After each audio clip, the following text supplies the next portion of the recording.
Welcome to It Depends, a sales tax podcast by TaxConnex. I'm your host, Brian Greer, joined by my colleague, Jeff Meggs, and we're super excited that you've joined us today. Sales and use tax can be confusing and overwhelming, but it doesn't have to be. Whether you work in an industry or a CPA firm, or just someone who wants to stay informed about the latest sales tax laws, we've got you covered. Periodically, we'll explore different aspects of sales tax.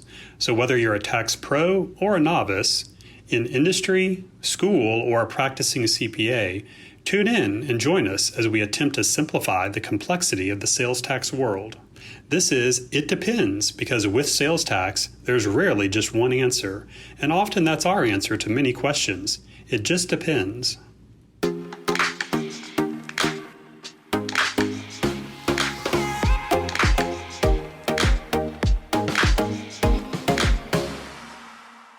This is Brian Greer. Nice to be with you guys here. I've got one of my partners, Jeff Meggs, with me as well. But just to provide you a little bit of background information on ourselves and our business before we get started, if you're not familiar with TaxConnex, we do specialize in the sales and use tax arena. I would consider us a professional services firm. We do have two primary service lines within our business. One is our consulting and advisory type of practice, and Jeff heads that up for us. But we help companies identify what their sales tax obligations are in context of marketplace facilitators, perhaps where they have nexus and a requirement to collect and remit on behalf of their third-party sellers. Those are common types of questions and issues that we address from a consulting advisory type of perspective. And then the second business line that we have is a compliance outsourcing service where we also step in and prepare and file sales tax returns and remit those on behalf of our clients. So again, focus very specifically in the sales and use tax arena. I'll kind of kick this off. We often like to start with some type of baseline foundation here. And from a sales and use tax perspective, that always starts with a little bit of a discussion on nexus and where you have a connection to a jurisdiction and thus where you might have a sales tax obligation. We'll also talk about the potential taxability, which is kind of the second building block from a sales tax perspective, along with that nexus piece. And then really segue into kind of the meat of the agenda. What defines a marketplace facilitator, and what are the requirements of the facilitator? And as a business owner, if you're leveraging a marketplace facilitator, what does that mean to you as well? And just highlight some issues that we've seen over the years. Personally, I've been in this for about 22 years or so, and Jeff's been at it a little bit over 30 years. Of course, the marketplace facilitator piece of this is a little bit newer, since over the last handful of years, but we'll certainly share some of our experiences along the way here as well. Thanks, Brian. Yeah, nexus is sort of an industry term, I guess. Its meaning is it's really a connection. So the real, I guess, layman's term is, do I have a connection with a jurisdiction that would allow that jurisdiction to enforce their sales and use tax laws against my business? And as Brian said earlier, the starting point when we're looking at sales and use tax compliance is nexus. Do I have a connection? Do I have a presence within that jurisdiction? And a lot of times we're dealing with state level jurisdictions, so I'll kind of keep it at that level. But do I have a connection with that state that would allow that state to enforce its sales and use tax requirements on my business? Historically, when we've dealt with sales and use tax nexus, this goes all the way back to 1967. There was a case, National Bells Hess versus the state of Illinois, where National Bells Hess was a clothier who sent catalogs into the state of Illinois. Customers would obviously not go online to order, but would make phone calls. More often than not, they would just fill out an order form, mail it back to the vendor. order the clothes will get shipped to them. National Bell Test didn't have any physical activities located within the state of Illinois, except for the catalogs and except for the fact that they were generating business. The state of Illinois attempted to assert nexus in that case, and in doing so, basically said that the issuance distribution of those catalogs represented a physical presence on the part of National Bell Test. This kind of went up through the courts. The courts ultimately ruled in favor of National Bell Test and sort of set out the standards by which most companies have conformed for the better part of the last 50 years. And that was, there has to be more than an insignificant physical presence. A physical presence can be an employee, an office, a store. It could be inventory. And those are more permanent sort of descriptions or scenarios. There's also temporary presence by way of having employees visiting the state to solicit. There can also be sort of second degree presence, and that might be me leveraging a third-party service provider to execute on my behalf in a particular state on behalf of a particular customer. So there's a number of ways that physical presence can be established, and like I said, that's been the long-standing principle when it comes to sales tax nexus. 2018 brought us a whole new variable, another bright line test, and what happened in 2018, South Dakota had decided to legislate an economic nexus standard. And states had always been pushing the envelope and trying to get a broader application for purposes of nexus so that they could bring more revenue into their states and sort of encompass more business activities. And this is all driven by internet sales, as you might imagine. So South Dakota enacts this legislation, basically says if you have more than $100,000 in revenue in the state of South Dakota during a calendar year, or you have more than 200 transactions, you have a responsibility to register and comply with our sales and use tax laws. They deem that to be economic nexus. This went up to the state Supreme Court, and then interestingly, the state Supreme Court in South Dakota ruled that the law was unconstitutional and defeated the state. Wayfair is the name that's most associated with this case and this law, primarily because Wayfair, an online home goods retailer, was the first to formally challenge this principle, this legislation. And so Wayfair won at the state Supreme Court level in South Dakota. South Dakota then took it and asked for it to be heard at the U.S. Supreme Court level. And at that point, there were arguments heard, I think, in April of 2018. In June of 2018, the U.S. Supreme Court ruled in favor of the state of South Dakota, thereby basically qualifying that level of the legislation, that concept of economic nexus for sales tax purposes, and in doing so, opened the floodgates for all states to enact similar legislation. And as you might imagine, everybody was eager to jump on that bandwagon. So a lot of the states had already written their legislation, and they enacted it almost immediately upon the results of the U.S. Supreme Court.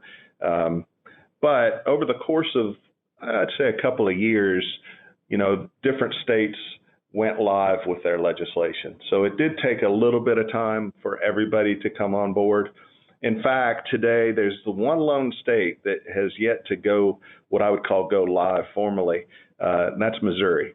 So Missouri has, in fact, approved and enacted legislation associated with an economic nexus standard for sales taxes, but its effective date is January 1, 2023. Every other state has enacted legislation, and it is active today. The way to think about economic standards and economic nexus, and what I tell our clients to do, is keep track of your total invoiced revenue by state. And over a 12-month period or during the course of a calendar year, if it exceeds $100,000, you need to drill down and evaluate whether or not you've triggered nexus in that state. Not all states are equal in this regard. There are nuances. The states of California and Texas have a $500,000 threshold. So until you reach $500,000 in a 12-month period in sales into those states, you're not considered to have established economic nexus. But the overwhelming majority of the states fit into that $100,000 range. And in addition, there's more than a handful of states that also have that 200 transactions. So it's an either or. You either have more than $100,000 in revenue, or you have more than 200 transactions.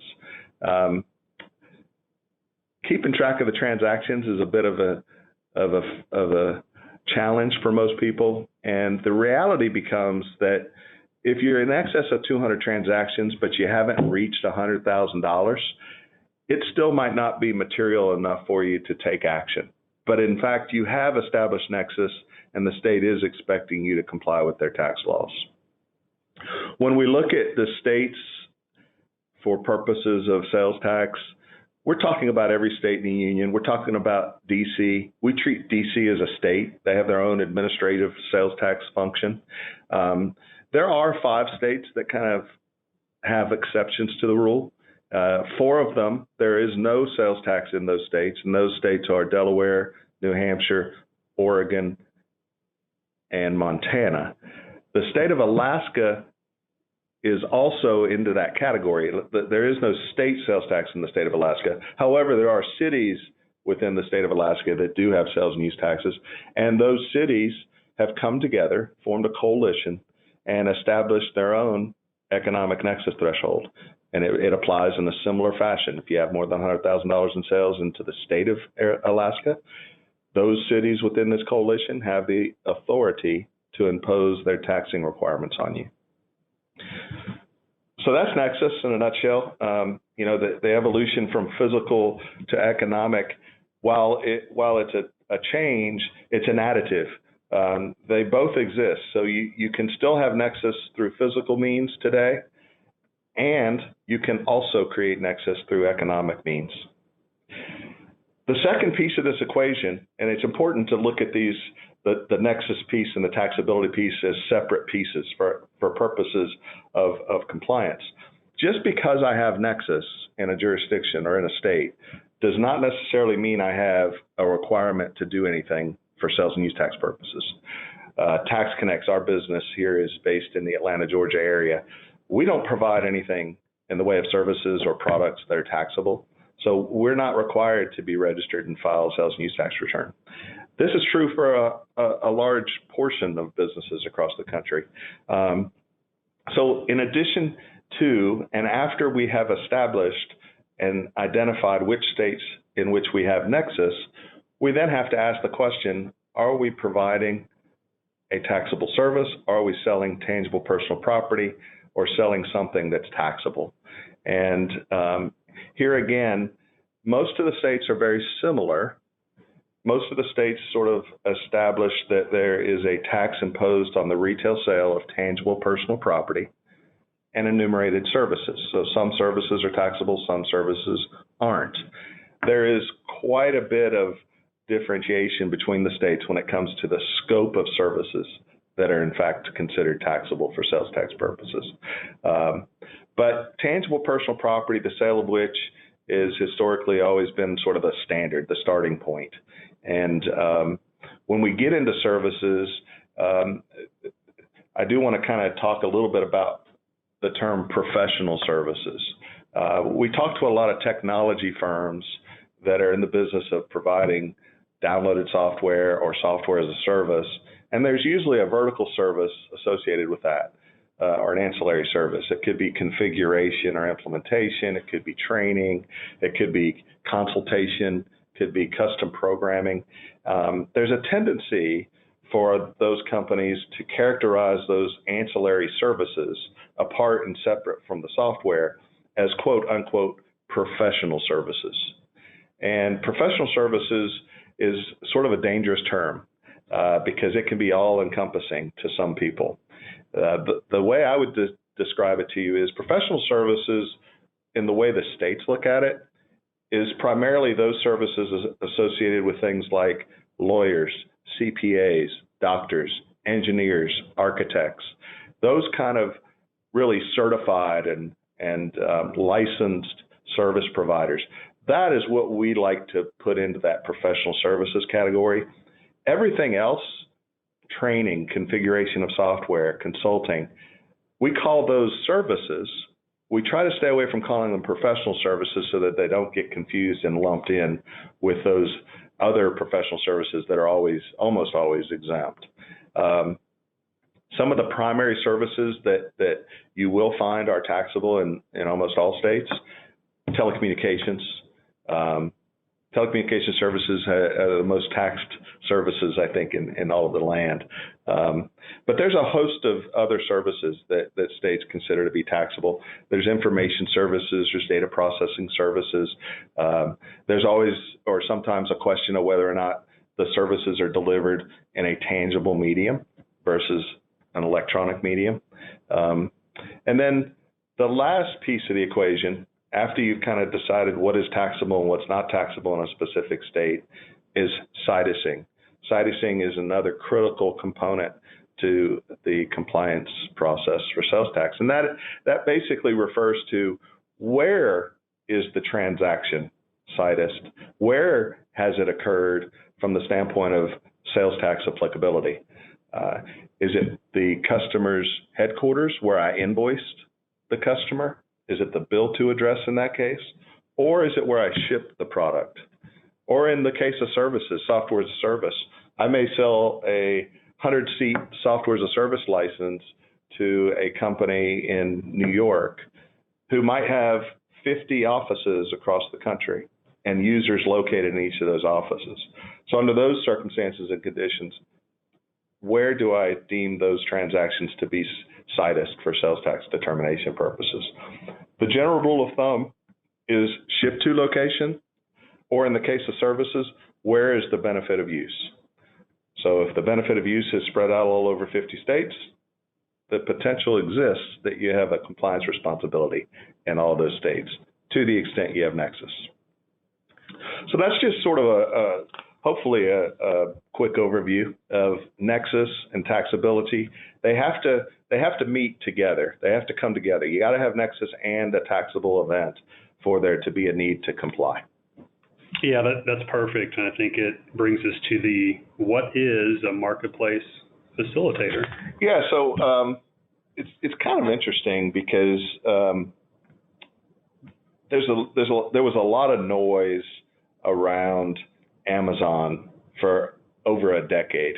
You know, the states were starting to attack them in the late 2000s, seeing those revenue switches or changes migrating from brick and mortar to online, and seeing scenarios where the shipments were originating from outside the states, and states were scared and fearful that they were losing their revenue base.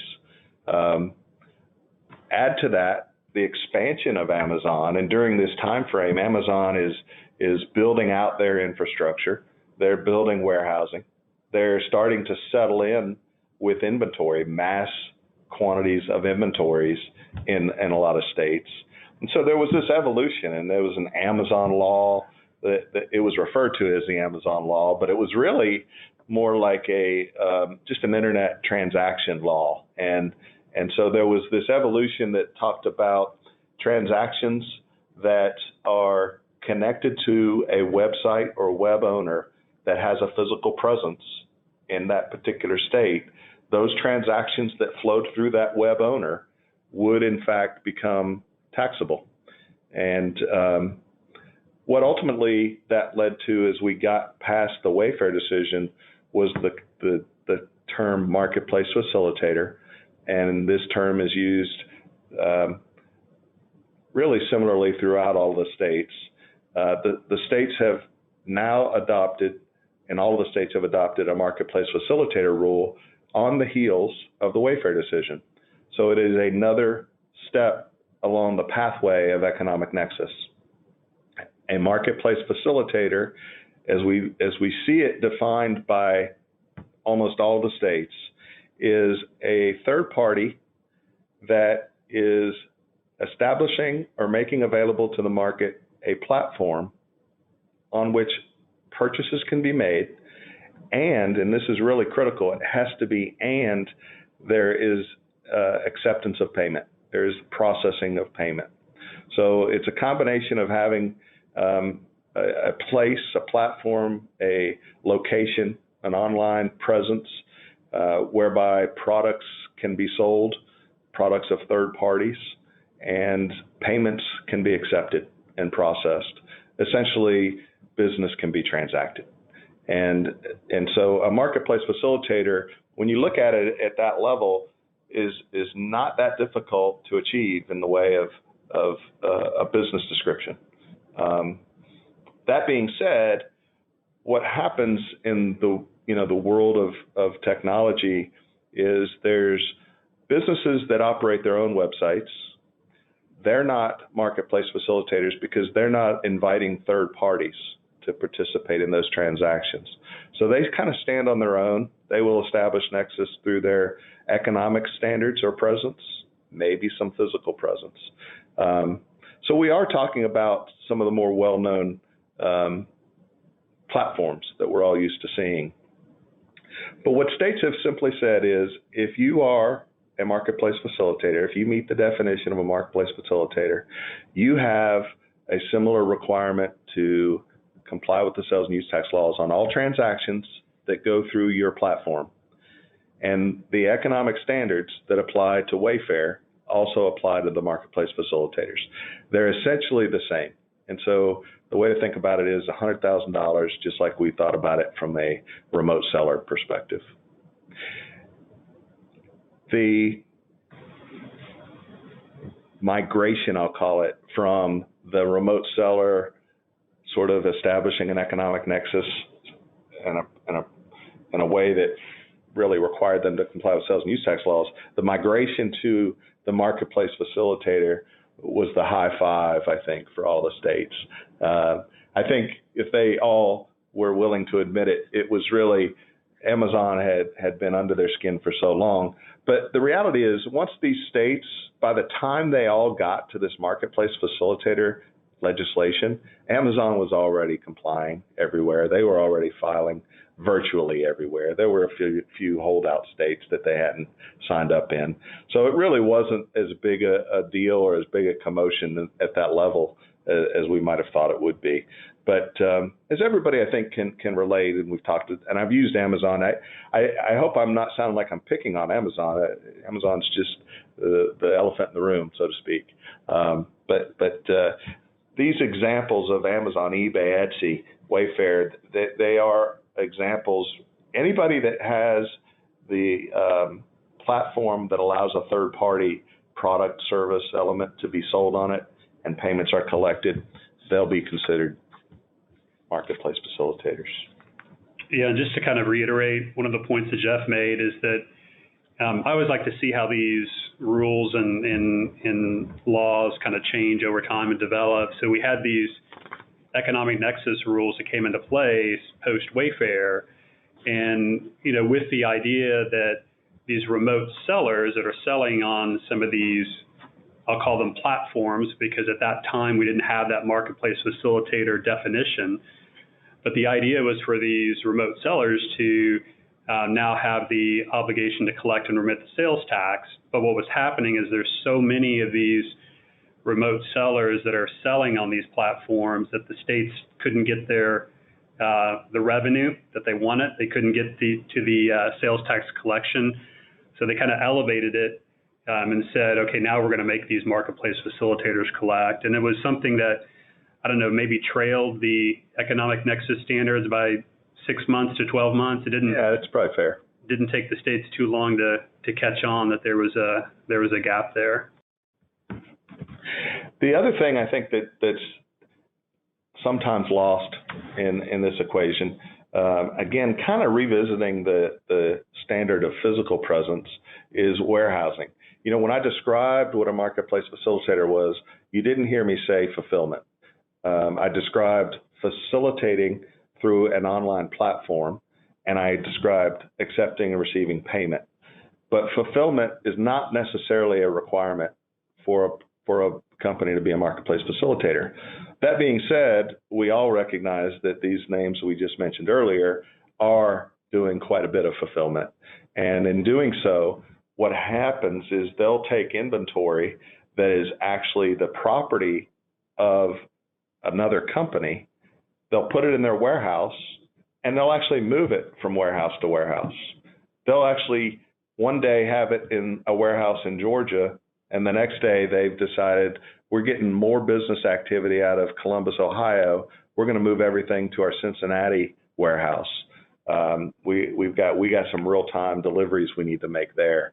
So that inventory being located and housed in a particular state generally and historically would give a company nexus. And what was really challenging in the early 2010, 2011, 2012 timeframe was that Amazon having these warehouses pop up everywhere, knowing they were moving inventory from place to place, really caused a great deal of concern to a lot of folks that were selling through those platforms. This was before those platforms were charging tax, and what they were doing was making the sales. They were still applying tax or calculating, but the tax responsibility was back to the original seller, the vendor on record. And so these inventories being moved and located all over the country was giving these companies physical presence, and they had no idea they had it. They didn't know. They didn't have control over those inventories. What's happened more recently is that the states now will look at those sort of circumstances, especially now that they have the marketplace facilitator rules in place. They can be a little more lax. And what they tell companies is if you don't control the inventory, if you're not dictating where that inventory is located, then that inventory that's managed by the third-party fulfillment, or in this case, a marketplace facilitator, isn't necessarily going to create physical presence or nexus. So, sorry to interrupt. I'll just comment on that as well, because I think Pennsylvania was the most recent example of that. I forget if it was an actual court case or how far up the food chain it went, but I think it was as recent as the last week, maybe the week before, that Pennsylvania said that if the only nexus creating activity you have is inventory in these warehouses, then in their opinion, you do not have sales tax nexus and do not have the necessity to collect the applicable sales tax. So I think we're going to see more states that follow Pennsylvania, and we'll see that over the next, I'm sure, several months or so. Yeah, we had it happen in an audit where the state of Illinois attempted to require local tax collection. And I won't go into the complexities of that matter, but they claimed that because Amazon, in this particular case, was inventorying our client's product in the state of Illinois, that when they sold to customers in Illinois, they were required to apply the local tax. This was before the marketplace facilitator rules, and our client was actually responsible for the tax. Amazon was handling the collection. And we did have some dialogue back and forth, ultimately pointing to administrative policy of the state of Illinois that specifically said the same thing Brian just described in PA. So long as the fulfillment is provided and performed by somebody that has complete control over the inventory, the vendor ultimately in that case was not liable. So warehousing is still a thing. It's still a challenge. And I think what you're starting to feel, my guess, is that this gets more and more complicated every time we switch a slide. There's just another level of complexity, another level of, and I think that's true to some degree. It takes a little bit of time and a little bit of getting used to. I think what we're trying to do in this particular case is give you the broad spectrum, the big picture across all the states and across all the scenarios. When you get back into your business model, if you're a remote seller, that's a term that's used in this sort of economic nexus world. But if you are a remote seller and you are using a marketplace facilitator, you can get very specific about your specific circumstances and simplify this particular debate and discussion. So I don't want anyone, I'm sure that some of you may or may not find it complex, but if you are finding it complex, there's an easier solution than what you might be thinking. So that kind of brings us to, what do businesses need to do? What do we recommend companies do? If you are in a business that is leveraging a marketplace, you're selling and making a big business push in that regard, it's important to understand that there are some specific reports that will be available to you from that marketplace. They usually are available on a monthly basis. They're probably available real time. You should be gathering that data on a monthly basis. You should be evaluating your channels. If you are operating with multiple channels and you have your own website, you need to understand that those sales going through the marketplace facilitator in some states could be creating nexus for you, and that your sales through your own website therefore could be subject to tax. So it's important to consolidate all of that sales activity and evaluate it periodically. It doesn't mean you have to look at it every week, every month, maybe once a quarter if you're in a fast growth or fast-paced growth. Slower paced growth, maybe 6 months or even annually. Just take a look. Don't let it get too far out of control before you have an opportunity to take some level of action. The other thing that's a little bit complicated is dealing with exemptions. Exemptions through the Marketplace Facilitator platform are complicated because who do we issue the exemption certificate to? Do we issue it to Amazon, or do we issue it to Amazon Fulfillment by Amazon for ABC company? Generally speaking, if it's Fulfillment by Amazon through an ABC company, if the ABC company is effectually the vendor of record, the exemption certificate has to be issued to ABC company, even though Amazon is the one collecting and remitting that tax. So that gets a little confusing and complex. And then understanding when and where registration is required. Timing's everything. The sooner you can get yourself in a position where you're passing that sales tax burden on to your customer, which is the intent of sales and use tax, for the end user consumer to really have the responsibility of that tax. The sooner you get there, assuming it's a necessity, the better off you are. And it brings with it a number of headaches. We recognize that. But there's headaches one way or the other.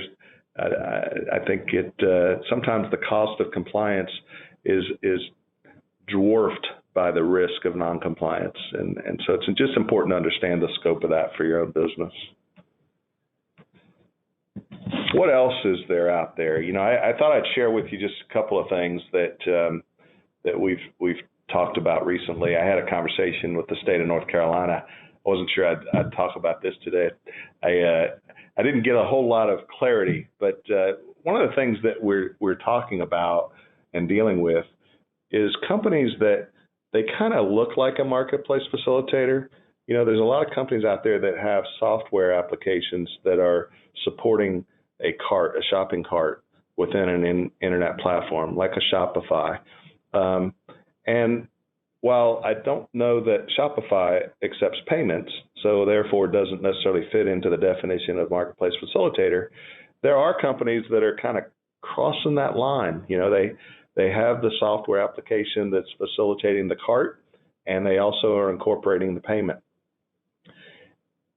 By law, in a lot of ways, the way the statutes are reading, they qualify or could be characterized as a marketplace facilitator, even though there isn't a marketplace owned or controlled by them. They're just software that's getting attached to the website of, let's say, TaxConnex. So if we decided to start selling books through our website, we might need to engage a third-party software application, and we need for that application to encompass both the ability to have a cart and take the order, as well as accept the payment. So what is that? How does that fit? Is that a marketplace facilitator? Or am I still the vendor of record and I still have the responsibility to register, charge, and collect? There are circumstances that are happening right now, and this is an evolution, where companies are in that position. They're not quite sure which side of the fence they sit on, and it's important to know. what they're doing is voluntarily going to states and entering into agreements to be considered a marketplace facilitator, even though they're not quite sure they meet the definition or they might not meet the definition. The confusion that exists around all of this is such that it's just easier for them to go ahead and be a marketplace facilitator, and it's easier for them to sell their customers products. It's easier for them to get a market established and earn revenue. So there's some of that going on. North Carolina is not engaging in anything like that at the moment, but they are aware that there are some states that are engaging in that. I think it's important to distinguish between whether or not the marketplace facilitator owns and operates the marketplace, the platform, the website, versus the brick and mortar store or the remote seller owning and operating the website and just using those tools to make and facilitate the cart transactions and the payments. It's a fine line, and we're challenged with it. We're still trying to figure it out. It's still evolving. I worry a little bit that the states can take advantage of some of this, because to the degree that I establish myself as a marketplace facilitator and I charge the tax on behalf of my third-party seller, and I report that tax and pay it to the state, well, 4 years from now, the state could knock on the door of that third-party company, that mom and pop that was trying to sell through Amazon or through another marketplace facilitator, and say, we don't think you were selling through a marketplace facilitator. We don't consider what that company was doing to meet the definition of marketplace facilitator. So while they did collect and pay the tax, they shouldn't have. You still owe the tax, and we're going to come back and seek it from you.